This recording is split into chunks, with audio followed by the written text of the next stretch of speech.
The angels up in the clouds are jealous knowing we felt.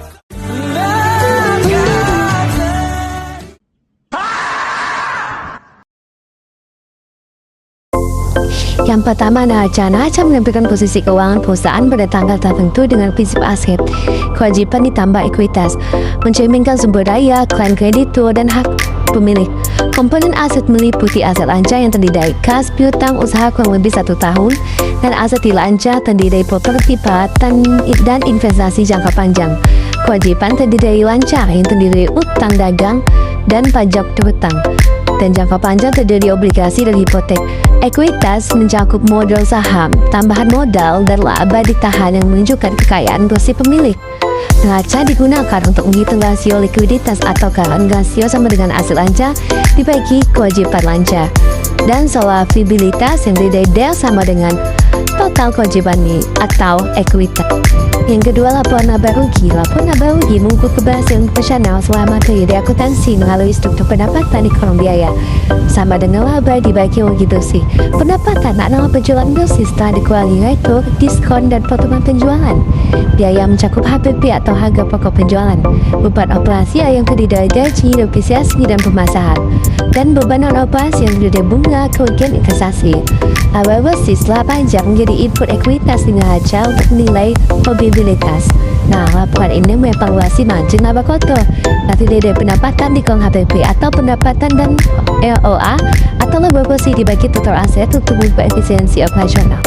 3. Laporan arus kas. Laporan arus kas mengungkap pergerakan kas real dibagi menjadi 3 aktivitas pertama, yaitu dari operasi, investasi, dan pembiayaan. Arus kas dari operasi mencatat penerimaan kas pelanggan, dikurangi pembayaran supplier dan karyawan atau metode langsung atau indirect. Arus kas investasi melibatkan pembelian aset tetap dan penjualan investasi. Arus kas pembiayaan mencakup penerbitan saham, pembelian dividen, dan pelunasan pinjaman. Laporan ini krusial untuk mendeteksi kualitas laba atau apakah didukung kas atau pure traffic, dan menghitung free cash flow untuk valuasi organisasi.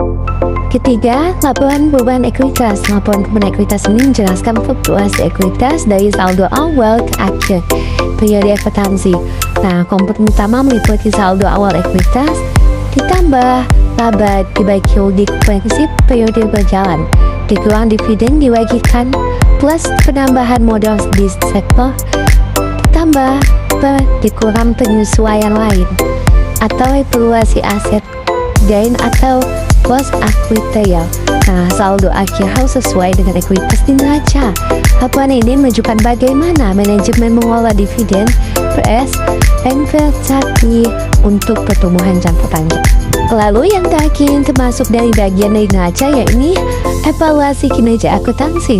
Nah, integritas keempat laporan memungkinkan analisis rasio komprehensif terdiri dari hal likuiditas, current ratio, lebih dari 2 dari neraca, yang B probabilitas, ROE lebih dari 15% dari laba rugi ditambah ekuitas, dan yang C efisiensi, inventory to never lebih dari 6 kali dari neraca tambah HPP, dan yang terakhir ada solvabilitas, ini debt ratio kurang dari 0,5 dari neraca ditambah arus kas.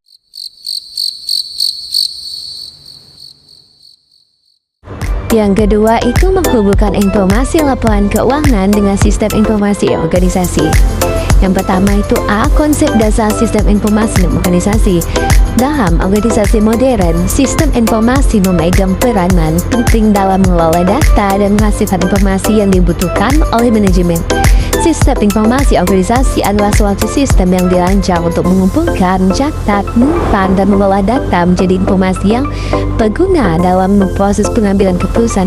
Sistem ini mencakup berbagai subsistem yang saling berintegrasi, termasuk sistem pemrosesan transaksi dan sistem informasi akuntansi atau SIA. Nah, sistem informasi bekerja melalui tahapan input, proses, dan output. Nah, input berupa data yang berasal dari aktivitas informasi organisasi. Data tersebut kemudian diproses melalui prosedur tertentu sehingga menghasilkan output berupa informasi yang relevan dan dapat digunakan oleh manajemen. Nah, dalam konteks keuangan, output tersebut berbentuk laporan keuangan.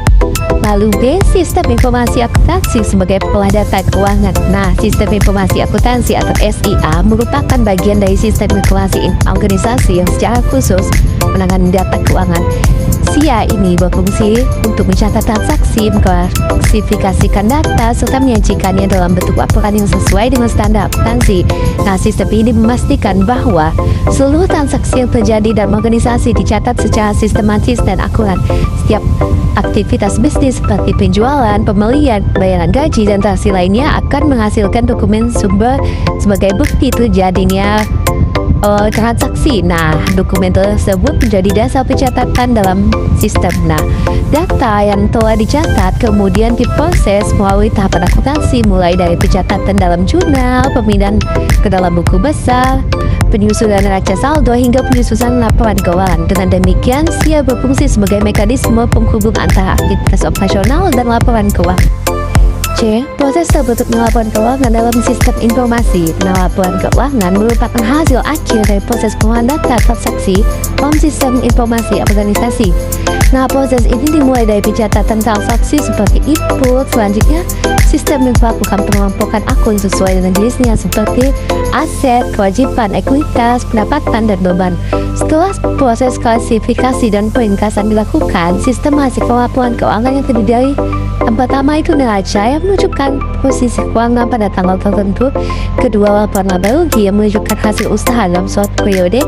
Ketiga, laporan arus kas yang menunjukkan aliran kas masuk dan keluar. Yang keempat, laporan perubahan ekuitas yang menunjukkan perubahan modal pemilik.